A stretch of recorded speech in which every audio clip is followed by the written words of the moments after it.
शिक्षा विभाग और एसीएस डॉक्टर ए सिद्धार्थ शिक्षकों पर शिकंजा कसने में कोई कसर नहीं छोड़ते और इससे अब बिहार के शिक्षक नेता गर्म हो गए हैं और एसीएस पर ही सवाल खड़े हो गए हैं। और ये न सिर्फ एसीएस पर शिक्षक नेता सवाल खड़े कर रहे हैं बल्कि जेडीयू के लोग भी अब एसीएस को कटघरे में खड़ा कर रहे हैं। क्या कुछ है, कौन से नेता गर्म हुए और किस बात पर गर्म हुए, आखिर कौन ऐसे फैसले हैं जिस पर अब सवाल खड़ा हो गया है और जिसका जवाब अब शिक्षा विभाग के पास नहीं है। जी नमस्कार, मैं हूं विपुल कुमार और आप देख रहे हैं सूर्य विहार डिजिटल न्यूज़। अब हम बिहार के तमाम शिक्षक साथियों से, शिक्षा प्रेमियों से, बच्चों से, अभिभावकों से ये अपील कर रहे हैं, ये आपका चैनल है, दिन रात आपके लिए हम खबर जुटाते हैं, खबर करते हैं। आपका भी दायित्व तो बनता है इस चैनल को अब तक आपने सब्सक्राइब नहीं किया है तो सब्सक्राइब कर लें, क्योंकि अब ये चैनल लाख का आंकड़ा छूने वाला है। हम 96,000 परिवारों के चैनल होने वाले हैं।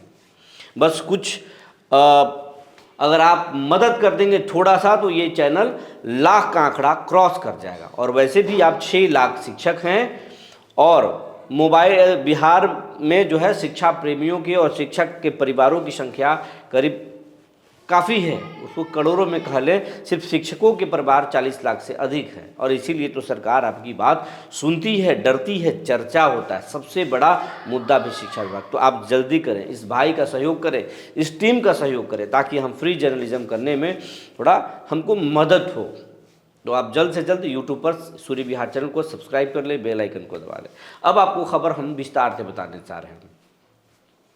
शिक्षा विभाग के द्वारा और एसीएस के द्वारा बहुत पहले तत्कालीन एसीएस डॉक्टर के पाठक के द्वारा भी और बाद में डॉक्टर ए सिद्धार्थ के द्वारा भी एक फैसले दिए गए थे, एक पत्र निकाला गया था जिसमें कहा गया था कि शिक्षक विभाग के खिलाफ और अफसरों के खिलाफ सोशल मीडिया पर कुछ भी नहीं लिखेंगे।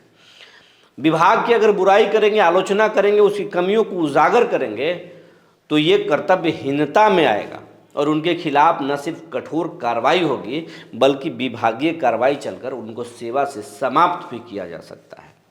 और ये चार्ज बहुत गंभीर चार्ज है।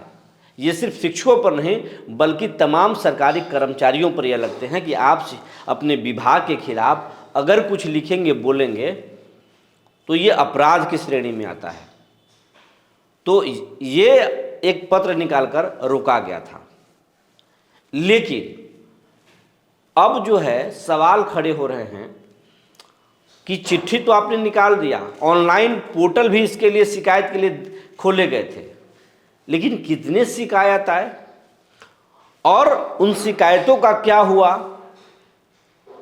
क्या कोई कार्रवाई हुई, बताने वाला कोई नहीं है। और आपके शिक्षा विभाग के अफसरों पर भी तो शिकायत हुई है, लेकिन कहाँ कोई सुनने वाला है। एक से बढ़कर एक शिकायत तो निकलकर सामने आ रही है और जब छापा पड़ रहा है तो कोई डीओ ऑफिस से क्लर्क 15,000 के साथ धरा रहा है तो कोई डीओ के घर में करोड़ों रुपए बरामद हो रहे हैं। कहीं के डीपीओ भ्रष्टाचार के गंगा में डुबकी लगा रहे हैं तो कहीं का बीओ कई शहरों में आलीशान मकान बना लिया है। तो उन पर नकेल कौन कसेगा और क्या उनके लिए भी ऐसे शिकायत के लिए आप दरवाजे खोले हैं या उनके लिए भी कोई सोशल मीडिया पर गाइडलाइन तय किए हैं? नहीं किए हैं। तो ये क्या तमाम शिकायत और शिकंजा शिक्षकों के लिए है? अब ये सवाल खड़ा हो गया। दूसरी बात कि ये अप्रैल चल रहा है और सरकार के द्वारा, एसीएस के द्वारा कहा गया था कि सभी बच्चों का किताब और कॉपी स्कूल में पहुंचा दिया जाएगा। 31 मार्च खत्म हो गया भाई साहब, अप्रैल आ गया और अप्रैल में भी आज 12 तारीख है। कहाँ पहुंचा? नहीं पहुंचा है। बीओ कार्यालय में बुलाया जा रहा है, बीआरसी में बुला करके हेडमास्टरों को कहा जा रहा है कि आप किताब माथे पर लेके जाइए। कई ऐसे ब्लॉक्स हैं जहाँ से कोई कम्युनिकेशन साधन नहीं है जाने का, तो क्या महिला शिक्षिका जो हेडमास्टर के चार्ज में है वो माथे पर बोरी लेके जाएं, कॉपी किताब लेके जाएं? पहले जिस तरीके से बीआरसी में ही किताब और कॉपी सड़ जाया करता था, फिर तो वही हाल होगा। फिर सुधार कहाँ हो रहा है? कई तरह की शिकायत है, कई तरह की परेशानियां हैं। सिर्फ शिक्षकों को परेशान किया जा रहा है, लेकिन अधिकारियों पर कोई शिकंजा कसने का इनके पास कोई ठोस प्लान नहीं है, जिसके वजह से सब मनमर्जी चल रहा है। और इसी मुद्दे पर अब बिहार के शिक्षक नेता केशव कुमार गर्म हो चुके हैं और गर्म होकर एसीएस को खूब सुनाए हैं, शिक्षा विभाग को खूब सुनाए हैं, नीतीश कुमार को खूब सुनाए हैं। क्या कुछ बोल रहे हैं कि शिक्षक नेता केशव कुमार, जरा सुन लीजिए। बिहार के सभी शिक्षक भाइयों, शिक्षा प्रेमियों, शिक्षिका बहनों, सभी बच्चों के अभिभावक, शिक्षाविदों एवं जिंदा व्यक्तियों, आप सबों को सादर प्रणाम, नमस्कार। साथियों, अभी कुछ दिन पहले बिहार के प्राथमिक शिक्षा निदेशक के हस्ताक्षर से एक पत्र निकला था। हमें नहीं मालूम कि वह पत्र सही है या फर्जी है, क्योंकि शिक्षा विभाग से कई बार ऐसा होता रहा है जब पत्र निकला है और बाद में उसको फर्जी घोषित कर दिया गया है। उस पत्र में था कि कोई भी शिक्षक सोशल मीडिया पर कुछ नहीं बोलेंगे, वो सीधा शिकायत करेंगे वेबसाइट पर। मैं जानना चाहता हूं कि अब तक वेबसाइट पर कितना शिकायत हुआ है और उसका क्या समाधान हुआ है।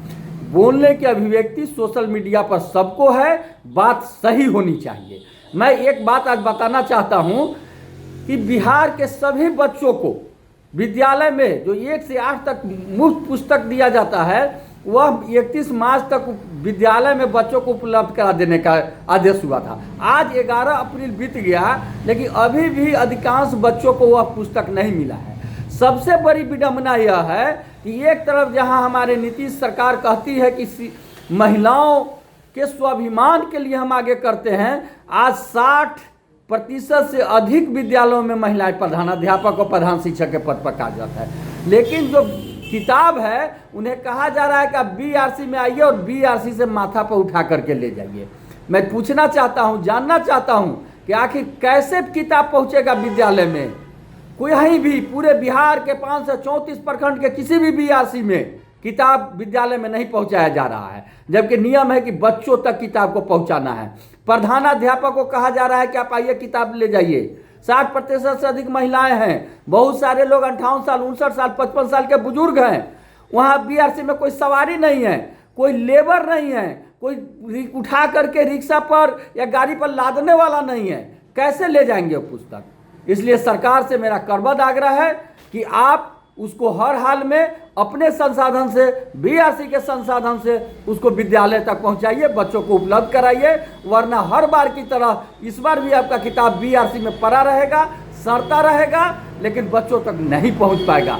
शिक्षकों को अपमानित विद्यालय में होना पड़ेगा, बीआरसी में होना पड़ेगा। और मैं तमाम प्रधानाध्यापक, प्रधान शिक्षक भाइयों बहनों से भी आग्रह करता हूं कि आप हर हाल में बीआरसी को कहे कि वह किताब आपके विद्यालय में पहुंचाए, क्योंकि सरकार का काम विद्यालय में पहुंचाना है, बीआरसी, सीआरसी और डीओ ऑफिस में नहीं है। इसलिए अगर सरकार चाहती है कि बच्चे किताब पढ़े, किताब बच्चों तक पहुंचे, तो सरकार को चाहिए कि निश्चित रूप से करे। और जिस प्रखंड में, जिस बीआरसी स्तर पर किताब, अभी तक मैं साहिला मैम से और एसीएस महोदय से आग्रह करता हूं कि जहां भी अभी तक आज 11 अप्रैल बीत गया, किताब वितरण बच्चों को नहीं हुआ है, अविलंब वहां के बीओ, डीपीओ और डीओ को निलंबित करते हुए उन पर विभागीय कार्रवाई की जाए। यदि एक भी कार्रवाई आप कर दिए तो हम समझ जाएंगे कि निश्चित रूप से सोशल मीडिया पर हमें नहीं बोलना चाहिए, हमें आप तक शिकायत करना चाहिए और ईमानदारी से समस्याओं का समाधान होगा। इन्हीं शब्दों के साथ मैं सरकार से इस अपेक्षा के साथ कि आप बच्चों को किताब विद्यालय तक पहुंचाएंगे, और सभी प्रधान शिक्षक से इस अपेक्षा के साथ कि आप किताब को हर हाल में विद्यालय तक पहुंचवाएंगे। और यदि कहीं कोई दिक्कत होती है तो आप हमसे संपर्क कीजिए, निश्चित रूप से आपके समस्याओं का समाधान करने में आपका भाई अग्रणी भूमिका निभाएगा। आपका केशव कुमार, प्रदेश अध्यक्ष शिक्षक संघ बिहार। आप केशव कुमार को सुन लिए, केशव कुमार किस तरह से गर्म हैं और किस तरीके से सवाल खड़े हो रहे हैं। और केशव कुमार एक चीज और बोल रहे हैं, शिक्षक और जिंदा लोग, वो न सिर्फ एसीएस पर गर्म है, नीतीश कुमार पर गर्म है, बल्कि शिक्षक समाज पर भी गर्म है और कह रहे कि अगर आप जिंदा हैं तो जरा इस पर विचार कीजिए ना, इसको सुनिए ना और इस पर कुछ कीजिए।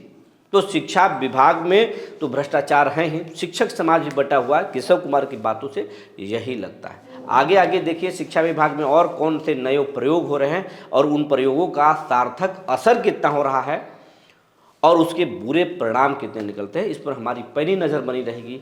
आप भी इसको देखते रहिए।